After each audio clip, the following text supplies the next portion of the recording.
Thank you. I'm very honored to be here, and thank you for inviting me. And can you hear me? Because I, too, can't hear myself. Yes, you can hear me. Okay. I have to do one crucial thing before I start.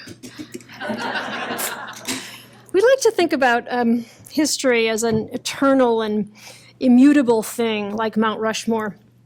But it turns out to be something oddly malleable. It has moods and fashions and changes of heart. It's studded with misconceptions and sometimes with outright fictions. The Pilgrims had never heard about Plymouth Rock, and George Washington really didn't have a grudge against cherry trees. Some of the lushest fictions grow up around our commemorations of the past, which reminds me of the hands-down best ever library joke. A man walks into his local library and he asks his librarian, "Can you tell me why so many famous Civil War battles were fought on national park land?"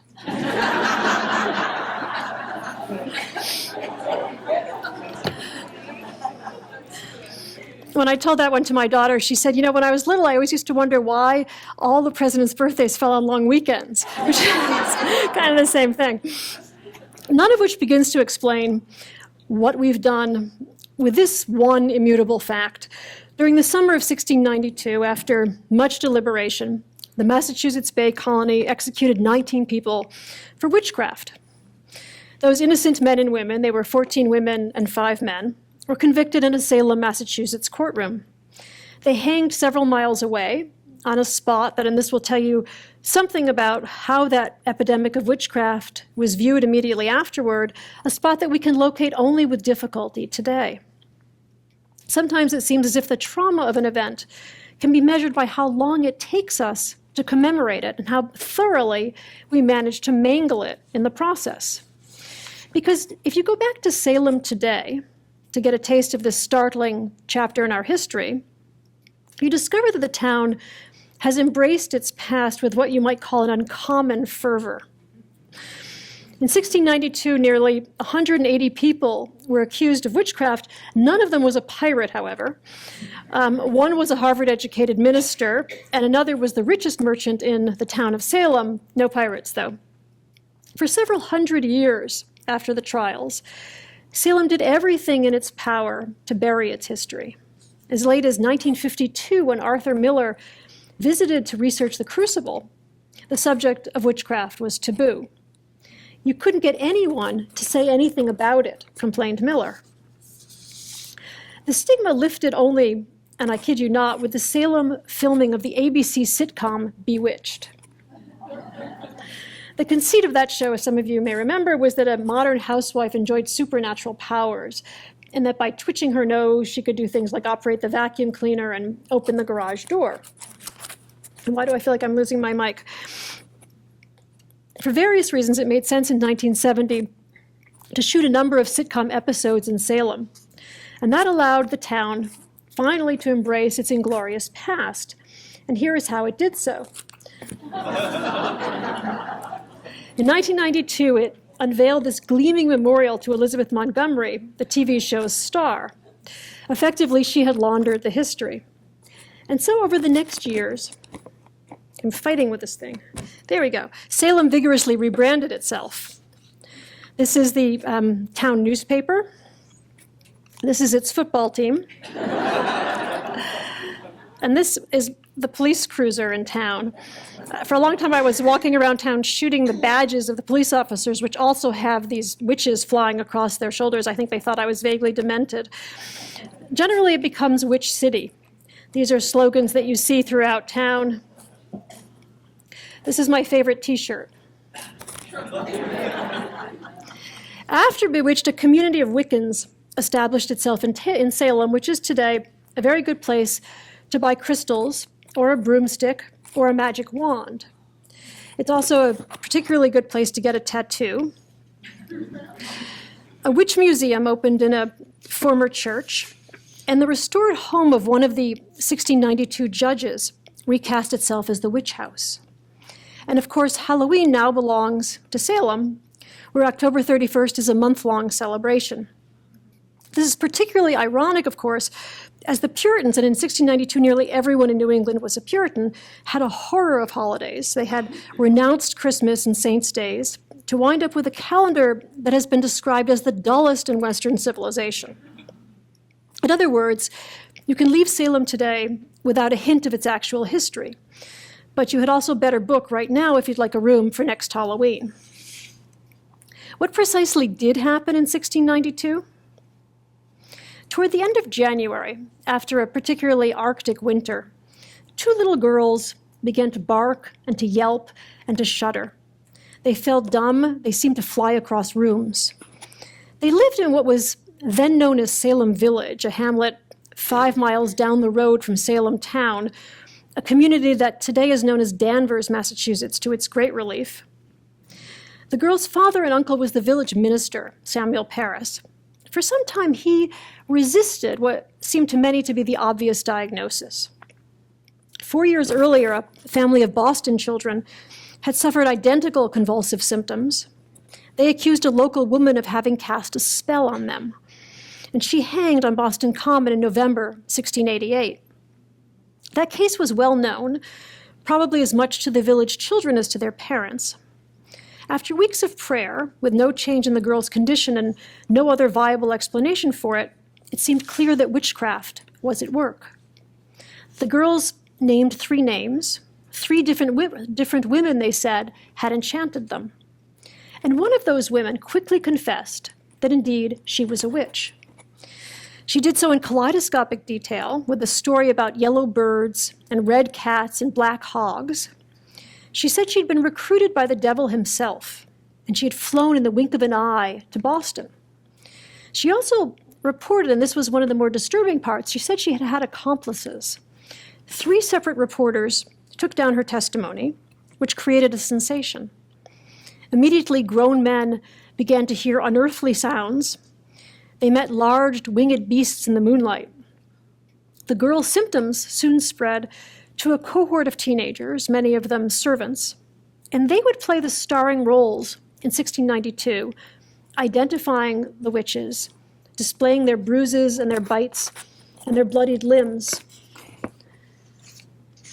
for the courtroom, ultimately predicting whom the witches would attack next. One man testified that he had wrestled with a black goblin in his parlor. A 14-year-old girl informed the authorities that both her parents were witches. I'm sure she was not the first girl in history to say as much. Fingers soon pointed in every direction. The epidemic would spread to 24 communities. We call them the Salem witch trials, but Andover, Massachusetts was the village most severely affected. 1 in 10 of its residents was denounced. So many stood accused that witnesses tended to confuse the suspects. The youngest of them was 5, the oldest witch was said to be 80. Daughters accused mothers, brothers accused their sisters, parishioners their ministers. With really what seems like an astonishing frequency, husbands tended to assure the court that they had long suspected their wives to be witches. Let me talk for just a few minutes about witchcraft and how it worked. What exactly was a witch? She had very little to do with Samantha from Bewitched or with a modern-day Wiccan or with Professor McGonagall. But to the early American, she existed as plainly and indisputably as heat or light. As one authority put it, it was as obvious that a spirit could convey men and women through the air as it was that the wind could flatten a house. The early American witch, I should say, did not look like this, although there is something of the Wizard of Oz in the Salem story. And nor did the 17th century witch look like this. This, by the way, is the original Wicked Witch of the West from the 1900 edition of The Wizard of Oz. I particularly like that, the flying pigtail and the spats on the feet. This is an early American Halloween witch. Witches actually come fairly late to Halloween, which is celebrated initially without them. And when finally they do appear, they dress very colorfully like this. They don't dress in black until after the movie version of The Wizard of Oz. The witch, as a 17th century New Englander, knew her was someone who performed unnatural feats by virtue of her compact with the devil. And from that pact, she or he drew the power to transform him or herself into cats, wolves, rabbits, A witch could be a man or a woman, though she was more often female. She maintained a menagerie of imps or familiars that did her bidding. And those mascots could be turtles or weasels. Cats, dogs, and toads were prevalent. As you can see here, this 17th century woman is feeding her blood to her diabolical toads. This is a woman with her great black cat and her demon familiar. She illustrates a 1621 English witchcraft case, and this woman, in fact, was acquitted of all witchcraft charges. These are more diabolical familiars, and you can see that they range from the standard issue barnyard pig to fantastical gargoyle-like creatures. A surprising number of Massachusetts men will report assaults in their bed by outsized cats, killer cats, glow-in-the-dark cats, or neighbors disguised as cats. Black cats tended to be the favorite. They turn up throughout the testimony. Since antiquity, they've enjoyed an association with the devil. Black dogs would recur in the testimony too, although historically English witches tended to prefer feline to canine form. This, by the way, is not a witch's familiar. This is our family cat, Moose. But I think looking at just a little demonic in that photo, I can't tell if it's the pose or if she's a little warped there. A witch signed her pact with the devil in blood, and she enchanted with ointments and effigies. She could be a muttering, contentious malcontent, or she or he could be inexplicably strong or unaccountably smart. Both kind of witches would turn up in 1692, as would wealthy merchants who were witches, sea captains who were witches, ministers and homeless 5-year-old girls who were witches. And while her power was supernatural, the witch's crime was religious. In New England, her ultimate target was the soul rather than the body. The connection then to those convulsing Salem girls. Every Englishman had long known what enchantment looked like. According to the legal guide on many Massachusetts desks, and which was soon to land on Samuel Parris's, this is the volume, by the way, by theologian William Perkins, witchcraft manifested as trances, paralyzed limbs, frothing, gnashing, and violent shaking. In other words, the symptoms of the Salem girls to a T. Among the many proofs of her existence was the biblical injunction against her. "Thou shalt not suffer a witch to live," commands Scripture. I'm sorry to have to share with you the basic English translation of Exodus 22:18, which is, "Any woman using unnatural powers or secret arts is to be put to death." That description applies to most of the women I know.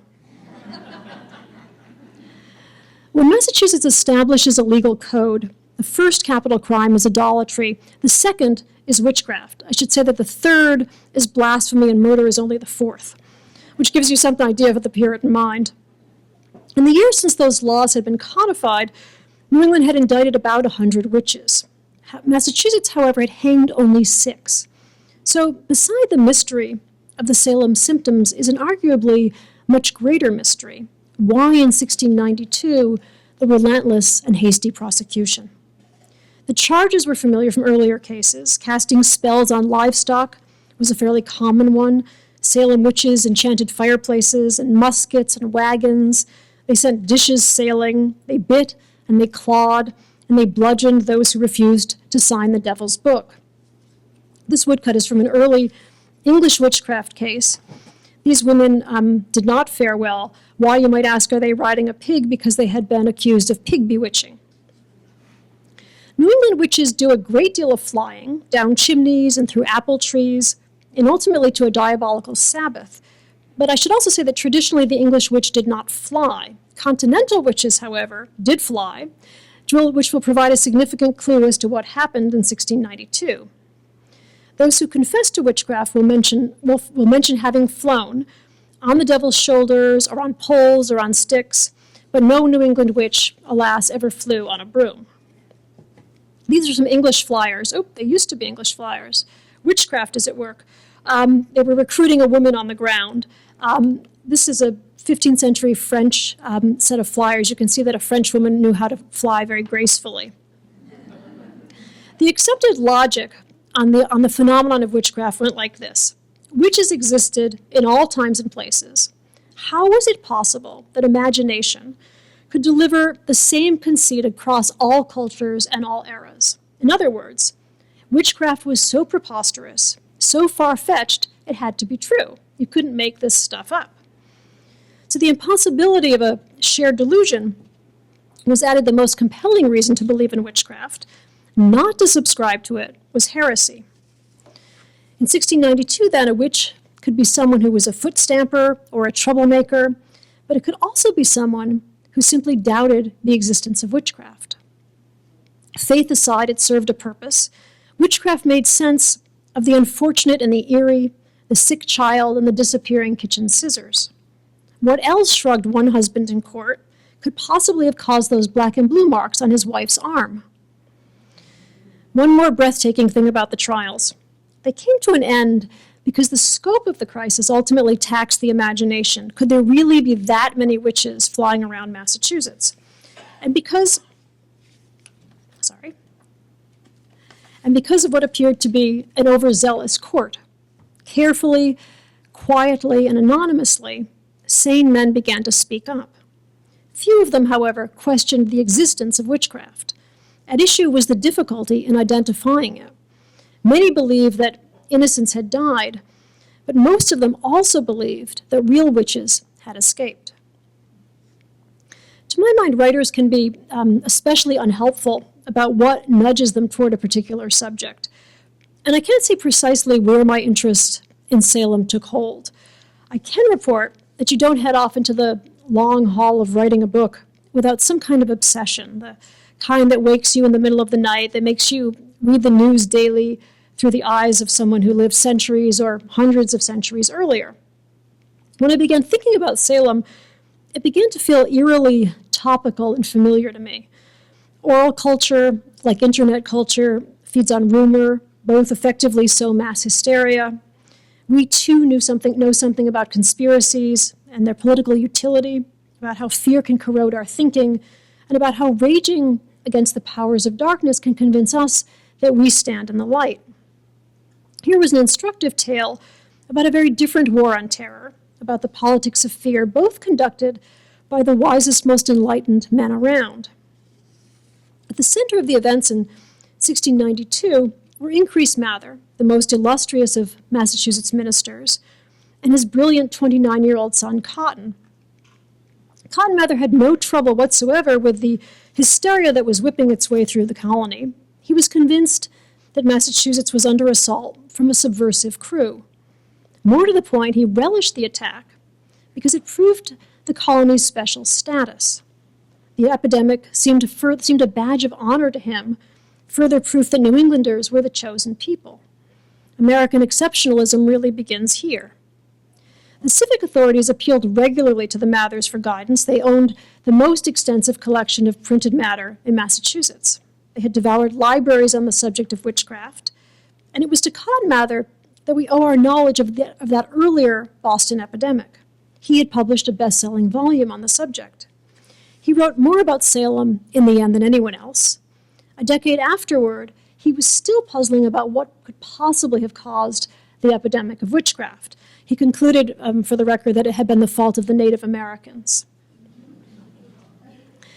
One additional thing that may have contributed to my Salem obsession, it's not lost on me that after writing on Ben Franklin's years in France, 8 years for which there is 2.5 times as much documentation as there is for the rest of Ben Franklin's life combined, I embarked on a life of Cleopatra, for which, of course, there is not a shred of documentation whatsoever. And after Cleopatra, here with Salem was blessedly an archive. It included diaries and sermons and church record books, and best of all, nearly 1,000 transcripts of depositions, petitions, and confessions. Here's a page. This is, by the way, the best of 17th century penmanship, from the sermon book of Samuel Parris, the Salem village minister. And this is actually the sermon that he preaches just after the outbreak after it's been determined that what has broken out is witchcraft.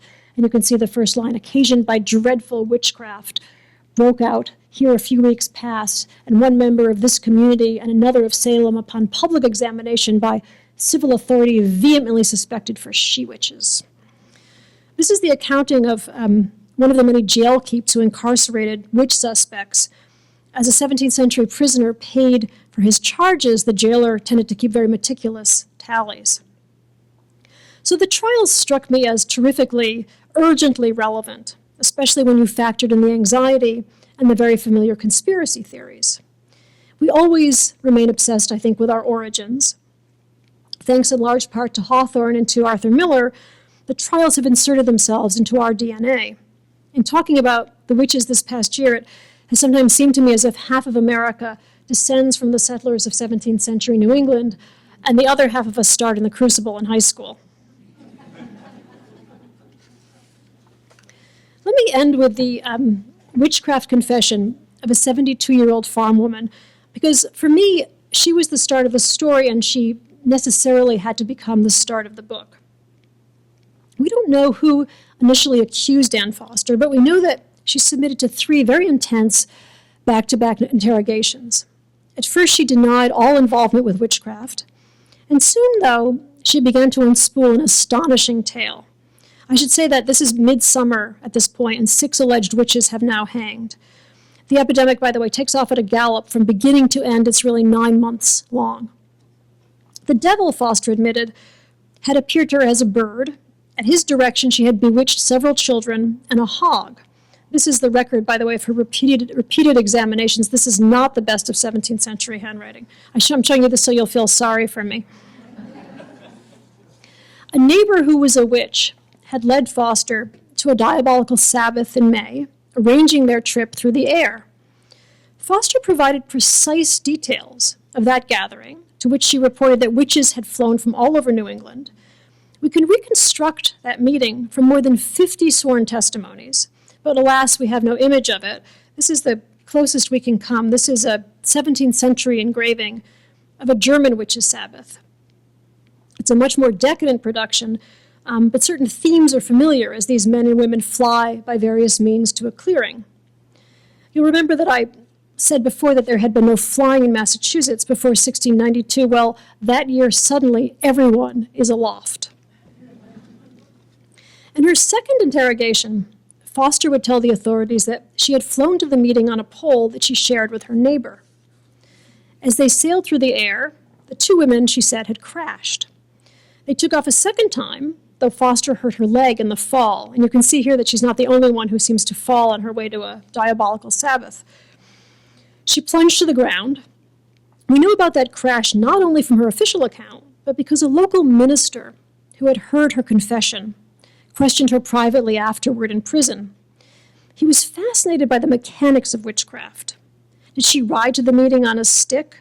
What had she done about food? She told him that she carried bread and cheese in her pocket. She described the sandy ground on which she sat. She provided details of the timing of the flight in both directions. And as for the accident, she claimed that her legs still hurt her. She was entirely forthcoming, and she balked only when asked if it was true that she had recruited her daughter into the satanic conspiracy. The question made her furious. She protested hotly, but it hardly mattered, as the daughter was arrested as well and immediately confessed, incriminating her mother as she did so. Foster's 18-year-old granddaughter was then arrested. She assured the authorities that both her mother and her grandmother were witches. But let me go back to Anne Foster's account. To enter into the world of the early American, to grasp what could power a witchcraft epidemic, you have to buy into what we today consider a delusion. So this, for me, was a novel narrative challenge. I was writing a book of nonfiction that had at its center an entirely fictitious event. In short, the challenge was to make a crazy thing seem perfectly rational, and then afterward to show why it was crazy.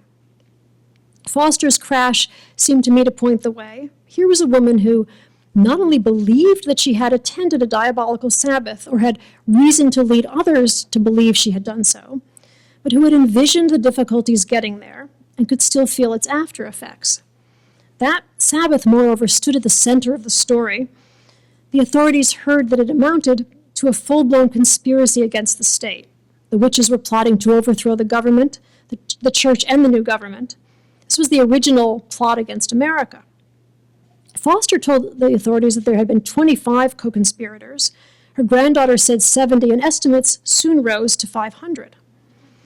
Its gravity, in part, explained the prosecution. The witchcraft had become a political crisis for a colony that felt vulnerable for any number of reasons, none of them having anything whatsoever to do with sorcery. All of which convinced me that the book had to open with Foster's flight through the air. It sends us into the heart of the matter, and it signals to the reader that odd, possibly implausible things were afoot. So I had to begin them with how Foster traveled from her Andover farm to a diabolical meeting in Salem 12 miles away. This was the initial stab at the first line of The Witches. Yes, I write on legal paper with a pencil. Ultimately, this became the first line of chapter 2 because I much later wrote an introduction to the book, which my canny publisher retitled chapter 1 because, said he, no one ever reads introductions. Should you care to know how long it takes to write a book, it seems that I made these attempts at an opening sentence on April 8th, 2013. I did not see my children for the next 2 years. By later that day, the line had evolved to this. I had in hand Foster's sworn testimony, along with the account of that minister who had interviewed her in prison, but I also had to check a number of details. For example, if you flew just above the treetops, southeast from Andover to Salem, what exactly did you see below you? Could you see as far as the ocean in 1692? How thick were the trees? For this, I plagued the Danvers town archivist, who was kind enough to take the lunatic questions seriously. I also needed, of course, to verify the inky night. Thereupon followed an extensive correspondence with my favorite research librarian. That was until I met Gwen tonight, of course. A man of superhuman tenacity, of which this will give you some sense. This is part of several multi-page emails in which he confirmed for me that, in fact, the night of May 15th, 1692, was not inky. A bright gibbous moon, in fact, shone over Massachusetts that evening. So yes, you are hearing correctly. I spent hours checking the factual circumstances under which a fictive event took place, surely one definition of madness. But let me point something else out as well. In trying to recreate Anne Foster's flight, which she described in such perfect detail, I had landed in the proverbial wilderness of error. You may have noticed it already. I didn't see it for months. Indeed, she claimed that she'd flown at high speed over the trees to the Salem gathering. And indeed, she said she'd done so on May 15th, when there was a bright moon in the sky. But nowhere did she say that she had made that flight at night. This is the kind of thing that makes you sit bolt upright in bed at 3 a.m., as I did many months after I'd written that first page. I went back and reread every account we have of the Satanic celebration. I think there are 53 accounts of it. Not one of those people included a word about the dark or about navigating the dark. No one seemed to have any trouble seeing it all. Many talked about having signed their names in red, or having seen a red book, or having eaten red bread. No one seemed to be having any trouble making out colors in what I had thought was moonlight. I wasn't part of victim of my research. I had wanted to tie Foster's flight to that of another woman who rode through the dark in 1704, but on horseback. I had wanted to stress how much the darkness, that velvety, disorienting, terrifying, sound-amplifying New England black, was a player in the story.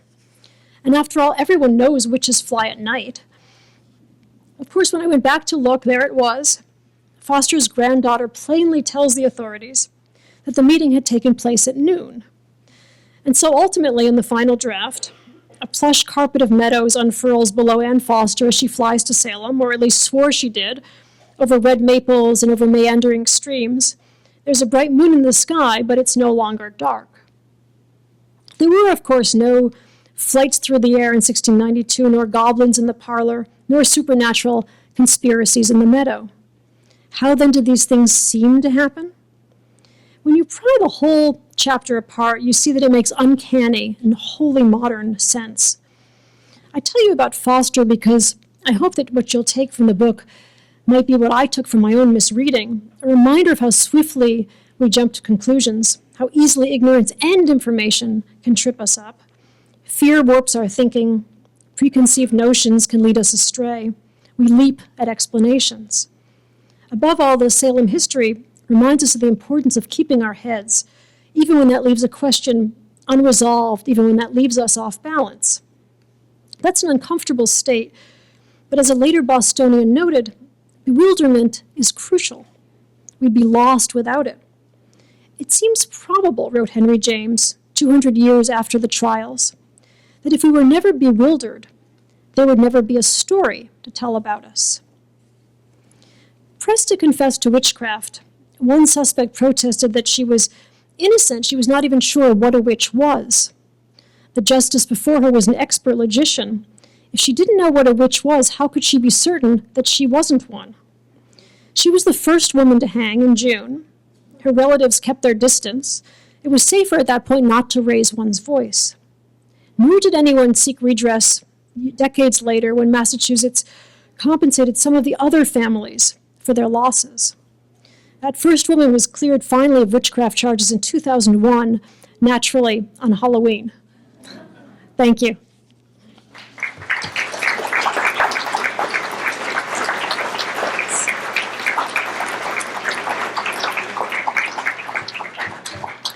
Questions, comments, corrections? Yes.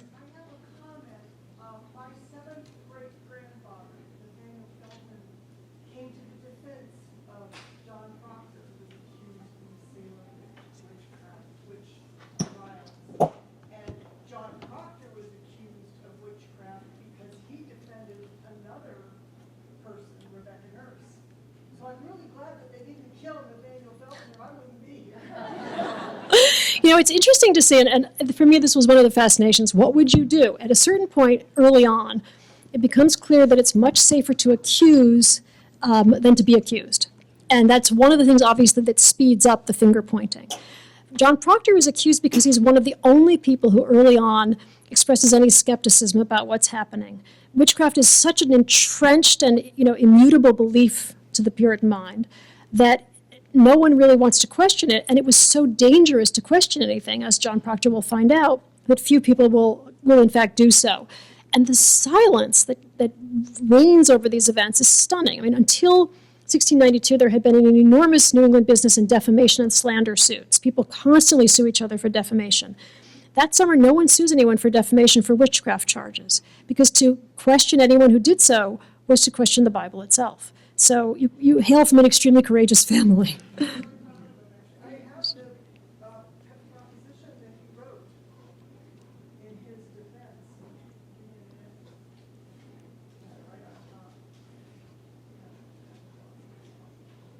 We, whose names are underwritten, have several years known John Proctor and his wife, who testify that we never heard or understood that they were ever suspected to be guilty of the crime now charged upon them. And several of us being their near neighbors, John Proctor was a neighbor of Nathaniel Dr. my seventh great-grandfather, can testify that to our apprehension, they lived Christian-like in their family, and were ever ready to help such as stood in need of their help. Which one of us should mention that, unfortunately, the petitions also didn't work that summer, that John Proctor goes to his death. Right. Yeah. And his wife. Exactly. Exactly. Yes, sir. Did you find any parallels between the hysteria, the witchcraft trials and the, current political climate? I don't know what you could be referring to. I think it was in February or March of this year that the governor of Maine mentioned that Syrian refugees were bringing Zika to America with them. And, that was the same kind of thinking in a way, this idea that we are being invaded by aliens of some kind, dark forces of some kind, that we need to purify the ranks. And I can't stress how much the idea here of communal purity plays a role. I mean, you felt you were doing it was a responsibility of yours to name your neighbor because communal purity was so essential. And if you failed to turn in your neighbor for witchcraft, you were not, essentially pulling your weight, morally speaking, which also encourages a bit of the finger pointing.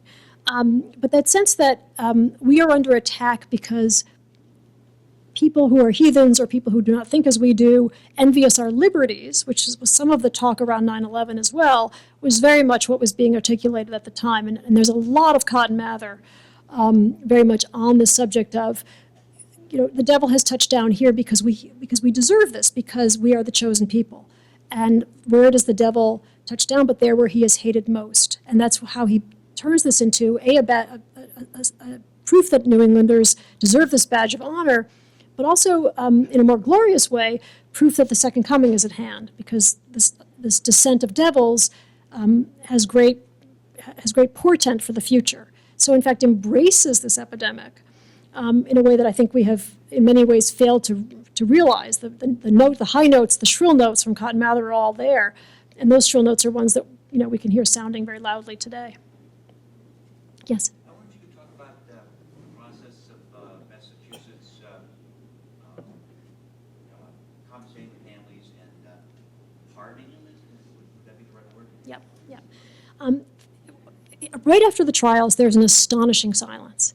And this is the historian's nightmare. When you go back to look at the accounts of 1692, you very quickly realize that the village record book, the village church book from which that sermon, not from which that sermon comes, a different one, leaps over the events of the summer. It goes from January until the fall. Those pages have been expurgated. You read the ministers of the diaries from Massachusetts, and you realize that you move from 1691 to 1693. It's as if 1692 never took place. Samuel Willard, one of the more moderate and skeptical Boston ministers, publishes his compendium, the complete compendium of sermons at the end of his life. There's only one giant lacuna in that book, and that, of course, is the summer of 1692. So there's this extraordinary silence in the record. And you feel that there was no immediate, you can tell there was no immediate reckoning. No one knows what to do with the shame and the guilt. Very few people address it. The one person who famously does so is one of the justices, Samuel Sewell, and it's a very, very unpolitic thing that he does because he essentially apologizes in front of his congregation for his role in the trials. And no one has addressed this. By 1710, essentially, the feeling that somehow somebody needs to say something has grown.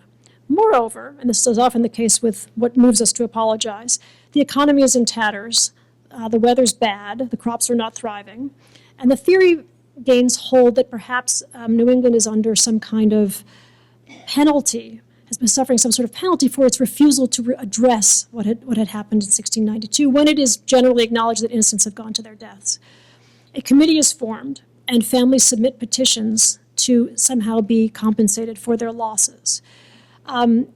How that money is allotted is rather interesting. A girl who accuses her mother is compensated. It's not done in a particularly even-handed way. Some families never submit petitions, probably because it was embarrassing to them. Very few people mention the word witchcraft. People say that they've lost a relative in basically the recent unpleasantness. That dark, mysterious season is what they generally say. The children of a man who had been crushed to death and a mother who hanged will submit a petition saying their father had been crushed to death and their mother was killed through some other means. They won't even use the word hanged. So clearly there's a general reticence to even talk about these events. Those families are compensated, some of them rather handsomely, for the loss of life. Some people don't submit petitions, and that's why it's not until 2001 that I think it's 5 women for whom no one had ever, either they had no families or the families never came forward, no one had ever asked for them to be exonerated, and so they are still on the Massachusetts record as witches. And actually, if you look at the file, it's kind of fascinating because at one point in the 50s, someone asked for them to be cleared, and in Massachusetts, my home state, basically said, well, we weren't Massachusetts at the time. It's Britain's fault. Britain will have to do it. And they just kind of kicked the ball. We can't, we, the Commonwealth of Massachusetts, couldn't possibly issue that pardon. And so it takes another 60 years or whatever for someone to exonerate them. So there was also a fear that if they were exonerated, the tourist business in Salem might fall off a little bit. So there was another hesitation about finally clearing the names. Yes?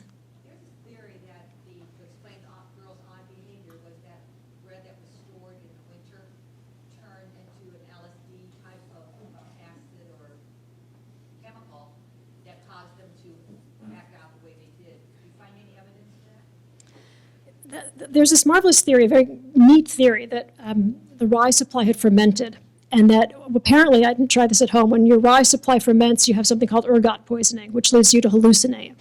It's a 1976 theory, which tells you something, because it's about great hallucinatory moments, and it refuses to die, although it has been repeatedly debunked. And I think the reason that it refuses to die is that if that theory is correct, so many people can be pardoned. I mean, this is, you don't have to wonder about what afflicted the girls, and you don't have to wonder about the responsibility of the adults. It doesn't hold up for the following, or for many reasons, but let me give you a few. The girls are eating their meals with many unafflicted siblings and parents. So a whole family, in theory, should have been suffering similar symptoms. Moreover, the girls are sometimes seeing hallucinations, and they're sometimes in perfect possession of their faculties, which doesn't tally with ergot poisoning. And possibly more suspect, when they hallucinate, they tend to see biblical imagery. And they tend to see biblical imagery in unison. It's very hard to coordinate a hallucination with your friends. And they often see bits of biblical imagery which you can trace back to the sermon notebooks of what they've been hearing in church. So it doesn't really tally with a sort of a free-for-all of the imagination, which you would indeed have with ergot poisoning. It also apparently isn't the right time of year for ergot poisoning to have set in, but it's a very handsome theory, and it obviously isn't going anywhere. Yes? I've read all of your books. Thank you. I think you're a brilliant writer. Thank you. I appreciate it. Thank you for coming tonight. Gosh, could you? Thank you. Thank you. One of the things, I'll repeat the question. one of the things as I was reading, only one person that actually did not confess was actually executed. So those that confessed were not executed. Were not executed. It took, you explained it very well, but it was difficult to grasp how that works. Sure. The question is how, it seems illogical that the people who confess to witchcraft don't hang, but the ones who resist the court are actually the ones who are the victims. And it is illogical, is the short answer to your question. And you have to wonder what would possess a person to confess to witchcraft in the first place. So let me go back to that third person whom I mentioned, the first person to confess, one of those first three women.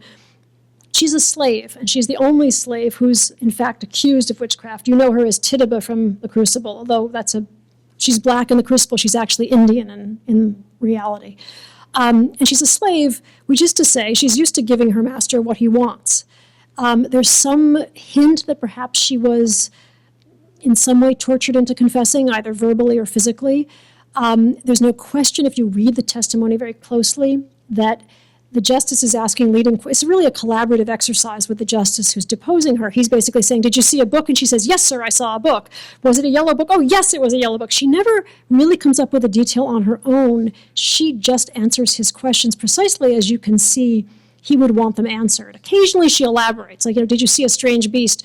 Yes, I saw a furry, 3-foot-tall creature with a long nose and wings. And that's good, and she probably came up with that herself. But she doesn't give him any names. She really doesn't lead him anywhere that he wants to go. So she's clearly limiting the amount that she's willing to divulge, or concoct, I should say. Confession is very much in the drinking water, in the sense that it's what you did when you entered into a church. And you went around with the idea, if you were well steeped in Puritanism, that you were by nature imperfect or corrupt or immoral.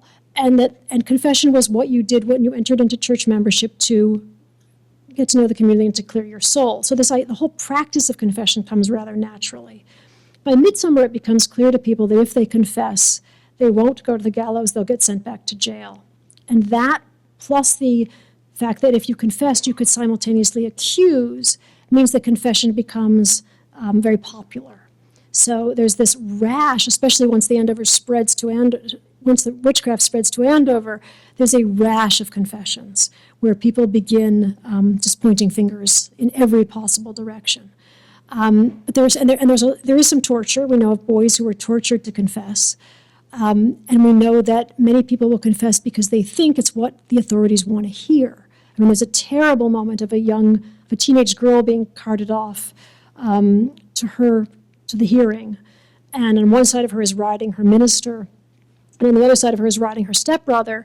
And as they're riding, she's saying, I'm innocent, I have no idea what you're talking about. And they're both saying, we know you're a witch, of course you're a witch, confess that you're a witch. And by the time she gets to the hearing room, she says she is indeed a witch. So you have some sense of the psychological pressure that's being applied. These people are appearing before the best-dressed, wealthiest, best-spoken members of their community. You can tell from the testimony, they're often stuttering. They're often in awe of these men. Most people can never recite the Lord's Prayer properly. That's how much stress they're under. And that was meant, by the way, to be a sign that you were a witch if you couldn't recite the Lord's Prayer. So of the, I think, 7 people of whom we have a record, 6 of them mangle it because they're obviously just beyond nervous at this moment. So there are a lot of reasons, exactly. So there are a lot of reasons to confess. And there are all kinds of confessions. But people now know, by midsummer, what to say when they confess. So the stories become more consistent as well. But anyway, that's the longest short answer to your question. Yes. You mentioned the Native Americans, and there's one theory that most people don't realize how many Indians were sold into slavery during those years. And also, some of the Christian Indians were sold into slavery. And I have read some manuscripts where they claim that because some of the Indians had become Christian, they were around the towns and were sometimes mistaken at night where their figures were seen because they did not wear much apparel as being almost demonic by some of the children. And when you mentioned that before, I thought perhaps that was the connection that he had made with the Native Americans being connected to that. There's a huge piece here, not so much of Christianized Indians, but we forget how much in 1692 the frontier is unsettled and vulnerable.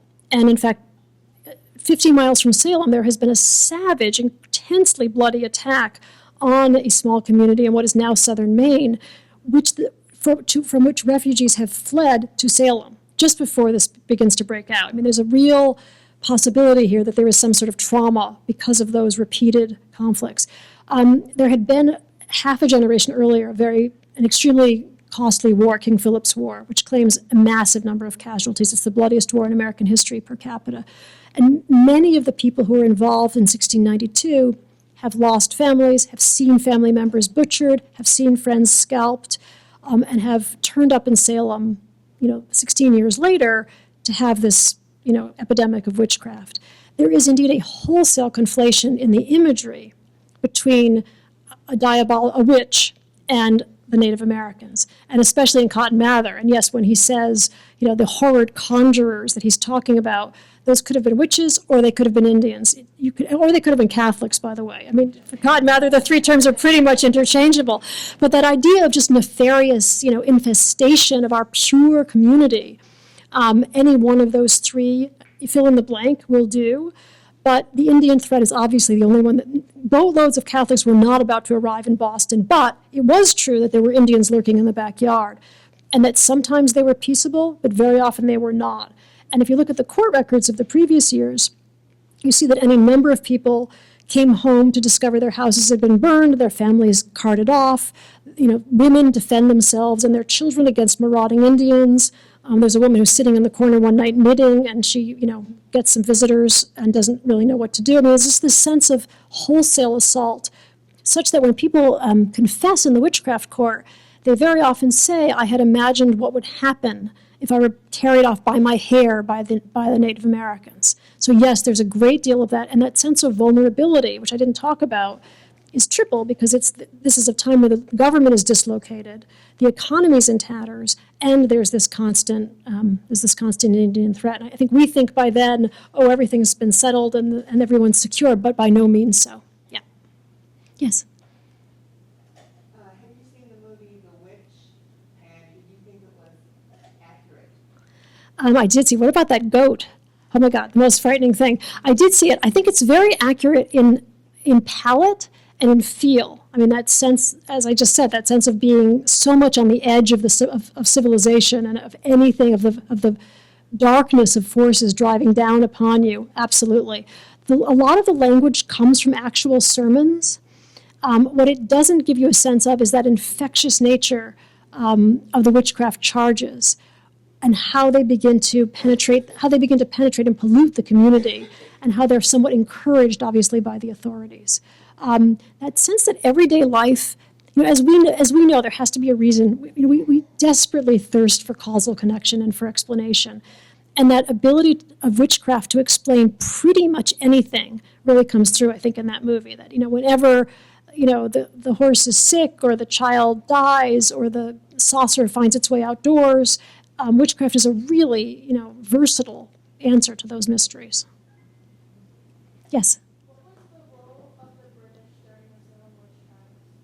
What a great question. What was the role of the British? The essential thing here is that the colony is without a charter until mid-May. And so the role of the British in this point is a little bit like the role of parents in an adolescent's life, which is to say the colonists really don't want to deal with them, but they know that a new government is about to be imposed on them. They also know that they are possibly going to be reprimanded for having taken liberties they should not have taken and for persecuting Quakers, which they've been very good at. And they're living in some sort of suspense about what kind of government the British are about to impose on them. So there's an animosity here. There had been a few years earlier a sort of dress rehearsal for the American Revolution when the colonists had sent their royal governor first to prison and then back to England. And they're waiting now to see if they're about essentially to be punished for having made that desperate attempt. So the role is extremely, the relationship at this point is rather sour. A new governor has arrived. He's the person who will establish the witchcraft court, and he, in fact, will become one of the heroes of the story. But British law is what is looked to here as the model, and British witchcraft, of course, is what people have bought into. This particular brand of witchcraft is really Anglo-Saxon witchcraft, which has been imported down to every detail, except for the flying, from the eastern counties of England, which is where all the settlers hail from. So it's a very tight relationship, but it's also at this point a very fraught relationship with England. We're going to do one more question. Yes. What was the size of the population there? I mean, our town has 27,000 people. If 100 people were put to trial, that would be so major. Well, 27,000 people is basically half of New England at the time. It was about 50,000 people. And a town like Salem or Andover would have been about 500 people. So when you're talking about 10% of the population being accused, and remember the size of these families, people have 8 and 10 children. They're generally related. They're marrying people who live down the street. So every family pretty much is infected in some way or another, which also I think makes it harder for the right-minded person ultimately to stand up. The Andover minister, for example, the senior minister in the town of Andover, which is about 550 people, will discover that he is related to 20 witches. 20 of the women of his family will have been accused. And it sounds as if, and this is something we can't document, partly because oral history is so much harder. Household grudges, neighborly grudges don't make their way into the record the way international policy does. It sounds as if those charges were being leveled at his family because there was some animus against him. And getting at him through the women was a very effective means of revenge. And easier to accuse a minister's daughter or niece or sister-in-law than to accuse the minister. So there's a certain amount here of the women, on the one hand, running the show, but also being the pawns in someone's greater game. And that's something that we can't, not only because of the big gaps in the documentation, but because those kinds of things didn't make themselves into the record, that we really can't document. I'll answer more questions outside. Thank you very much.